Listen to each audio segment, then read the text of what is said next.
விளாத்தி குளத்துல பெண்களுக்கு பாதுகாப்பு இல்ல, சிறுமிக்கு பாதுகாப்பு இல்ல, மூதாட்டி கூட பாதுகாப்பு இல்ல. இப்படிப்பட்ட அவலாட்சி இந்தியாவில் எங்கேயுமே இல்ல. ஒரு பள்ளி மாணவி பாலியல் சீண்டலுக்கு உட்படுத்தப்பட்டு படுகொலை செய்யப்பட்டிருக்கிறாங்க. அந்த மாணவி காணாம போன உடனடியாக மாலை போய் காவல் நிலையத்தில் புகார் செய்யறாங்க. அடுத்த நாள் காவல் நிலையத்தில் புகார் செய்யறாங்க. காவலர் வழக்கை பதிவு செய்யல. பெற்றோர்களே தேடிட்டு இருக்கும்போது அந்த குழந்தை இறந்து கண்டுபிடிக்கப்படுது. அப்படி காவல்துறை இவ்வளவு மோசமா செயல்பட்டு சொன்னா இந்த அரசாங்கத்தின் நிலைமை எண்ணிப்பாருங்க.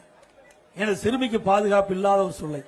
இன்றைக்கு பாலியல் சீண்டலால விளாத்திக்குளம் பகுதியில், இன்றைக்கு லேட் நத்தம் என்ற பகுதியில் நம்முடைய ஒரு சிறுமி பள்ளியில் படிக்கின்ற மாணவி இன்றைக்கு பாலியல் சீண்டலுக்கு உட்படுத்தப்பட்டு படுகொலை செய்யப்பட்டிருக்கிறாங்க.